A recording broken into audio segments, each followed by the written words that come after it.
What I've come to realize on a more clear level, how information and messages come to us within our relationship to our subconscious. We're responding differently based on the filters that are on their different energy levels. We're responding to all those messages differently. So me as a sun air sign, I'm like kind of like working it all out. I'm taking all the messages as they are and I'm like letting them kind of self organize. As you know, an earth sign is on it right away. They understand, they know what to, initiate for a practical, crafty earth level. And they're on it. The water sign, they have the divine feminine aspect of it, and they nourish, the messages, and they take it into a different type of maybe contemplative, pensive consideration. And the fire signs, they're they probably just go through it, in and out of it, just based on, how, fire could be propulsive and explosive and go in and out. So, and then the air signs, how we take information is like, it could take a while to process and download, but that all depends on how much, air you have, fire, earth, and water you have. So that just shows how much how much of energy inflation you have, or an energy like parachute you have, and how much more or less that's grounded, because it's all up and down, up and down in so many different ways.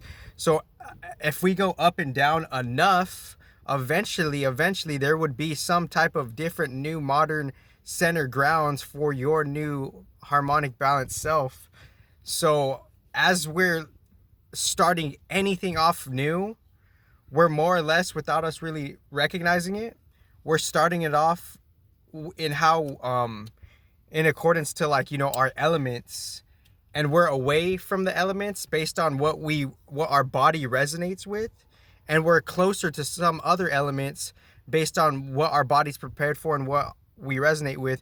But we all still need it. We all still need a certain element. But if we have too much of a blast, energy projection of a certain element within our alchemical body, and our body might not be ready for that, then that's the esoteric combustion reaction. That's the esoteric fusion of how the chaos, it could be not necessarily controlled. It's the uncontrolled chaos element that's in the life. And like I said casually, I have very concise videos in 2017, and I was remixing, and I there's clean Lil Wayne songs I already remixed in 2015, so just that being that, because in my drive there's songs already done, in regards to making the actual product, obviously, because that's what everyone is really looking for in the end, some type of finished product that's presentable. But we are that in ourselves, and we are that in a work in progress of that, so that's what people forget. It's you're on a standard viewpoint, you're so material that you forget who and what you are, what and who you are. We're forgetting we are the work in progress that is the presentation to be worked on. We are the project itself.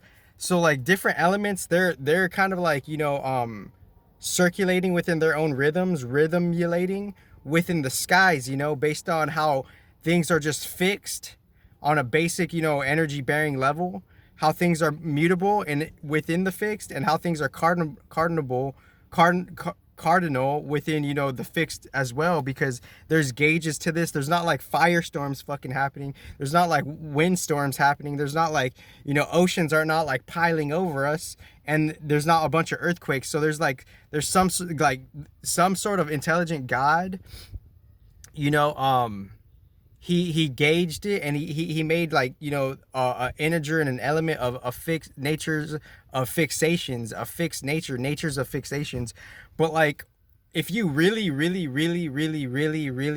are looking after some real spiritual purity, then you would need the fire element.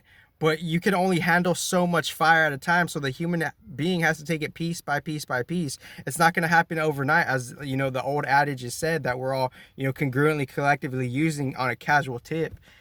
So I just want to honor all how the energy got transitioned and passed through and carried and preserved, on its own accord. Like, and obviously everybody who like, represented that and expressed that, because there's millions of yoga books that, if there's a yoga book that comes to you, or just a book in general, then it was intuitively meant for you, and it's meeting you where you're at. The spirit is making you be where you're at based on where you need to be at, based on what you need to, have as an experience to develop yourself. So I just want to shout out all the different yoga books, and just seeing how a certain unique yoga book could be a key element for wherever you're at in your life. And there's a bunch of them, but like, here's the 2 yoga books I have right now. So it's and like I said, like me being, exalted, Libra, that's leaning towards the cusp of Scorpio. So there's 2 of each different sun sign. I would say it's either, are you a sun sign that leans towards the latter sign, or the previous sign? And if you're the sun sign that leads towards the previous sign, then you're getting like the Passover influence from that recent sign freshly. And then the latter, the sun sign cusping to the latter sign, you're like beginning to understand new initiations from the latter sign, based on, how there's a new energy development phase project that's being developed, as far as how the early constellation, the pre-constellation, and the house and the planet is expressing through you as a human being within, how you're transiting any context of that constellation. So obviously, there's 2 distinct sun signs within all the zodiac signs. It's either you're leaning towards, the latter or the previous. So you can't just say like every, this sign is the same as that sign. No, there's different, like the seasons.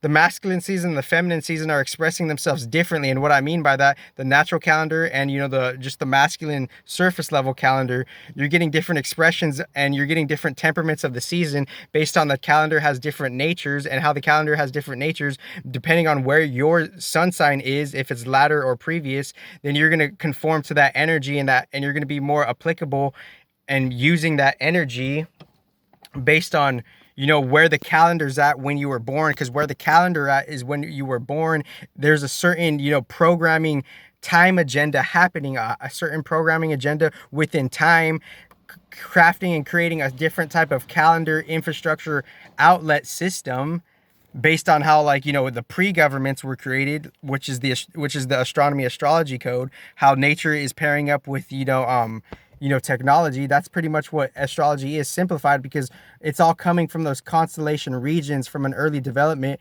And the humans and the commoners, we're getting the byproduct honeydew down drip of what already was. So let me check the battery. So I honestly, within my, exalted Libra self, that cusps Scorpio respectively. So my, natural action is going towards something of, early Scorpion phases. And the early Scorpion phases is kind of regeneration, and even some type of destruction and transformation. And that, so what's really in between the 7th and 8th house, just as far as principality. So that's coming off of I feel like Libra from a top down level is galactic reproduction on a higher level. So within that, it's a nuanced level of maybe something of in between Libra and Scorpio, there's this there could be this hospitality theme, or this health theme, or this healer theme, or even shaman respectively. But I just want to shout out these new these books I got, because there's a bunch of yoga books, but when you feel that a book is correct for you based on you just reading the back of it and whatnot, and the first pages and whatnot, then, because I have a lot of books, I have thousands of books respectively, collectively. And just to feel the presence of the book, it's different rather than just reading it. So when I read this book, I felt like it was attributing itself to the fire element, because it was just he was concise with his message to just kind of lean towards that. And I want to shout out all the real good yoga books that actually made a difference, because I know there's gems out there, but the ones that are balanced and centered to where you're at and that caters to you, that's all that really matters. And this one's kind of standard, basic, rudimentary. I feel like, but like, I feel like, everyone just picks their own, their own sequence pretty much in formation, because we might all not be ready for the fire element. We might not need a certain element from where we're at. We might need to focus on one more element than another. But if you're like, if you like, honestly, the earthly humans, we're just like, we're strictly like leaning like on a material level towards earth and water, because those are the material forefront levels, and the earth and the air and the fire, they're more of a background as far as the human perspective. And the human perspective is like, their rudimentary stages of elementation is earth and water. So it's cool to just be with that earth and water, but within that earth and water, that's the early developments of how, like, there's this Mars theme, there's this Saturn theme, there's this Mercury theme, and then there's like, the mythos of everybody else, earth and water. So like, and there's yoga books like for that, but like, so we might not be ready for where we're at, like, to like undergo certain things, but like how God and all the devatas underneath God that are under God's command on a secret subconscious level, it's already gauged, and the environmental factors and integers of the infrastructures, micro and macro, it's already like, it's already a controlled thing in how it's gonna unravel and unleash. Because like, if there's like some sort of like tornado or windstorm that happens, that's by some other higher intelligence's accord, because it's ultimately maintained in how it comes to rise and comes to pass within a different, like, higher advanced infrastructure, that it has its own bearings of stability. So I just want to read this book. I'll read like, so this is before and after, this is before and after just these yoga books, but this one's called Shivananda Buried Yoga. So there's like a Shiva element to this.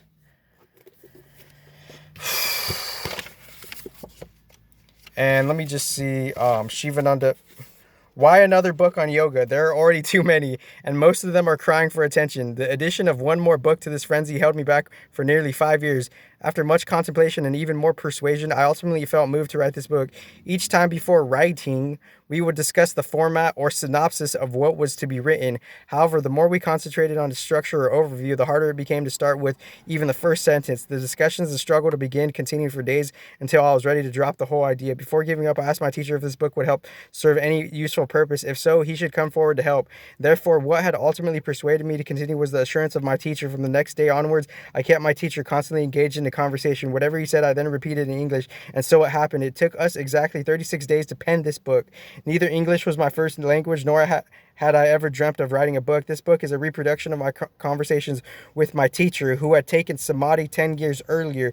Since it is only a conversation, it does not reflect an academic excellence or literary pretense, or even the standard norms of book writing. Behind the writing of Shivananda Buried Yoga, there is but one intention: to find at least one person who is prepared to understand yoga. So that intuitive conciseness, that intuitive understanding of, we know what we're doing when we're going beyond the norm of, the doctrinated academic excellence structures and the literary pretenses. Like, there's already an awareness for that. And there's books don't have to follow that rule, ironically, to have that creative, like, pursuance and that creative approach. Although we have explained the dynamics of the yogic kriyas and practices in as much detail as possible, we intentionally withheld the process and practical application of the kriyas. The honest intention behind this measure is only to prevent and safeguard their incorrect use. There is no secrecy or conspiracy behind the withholding of this knowledge. We only emphasize its correct practice under a competent teacher. Preface to second edition. So I only got 1 minute on the dock. And yeah, that's pretty much, just kind of like seeing how every message that we get, every human understands it differently and processes it differently. So if it's a fire sign, they might just, they might have some spiritual emotions where they could just go in and out of it. They could just like embody some type of like passion, creativity, drama, or like force even, But obviously within the right, relations and the company, that could be gracefully transitioned, transcended, and transmuted. May you have the best life ever. I'm gonna do another video after I read chapter 1 of this and chapter 1 of this. Thank you.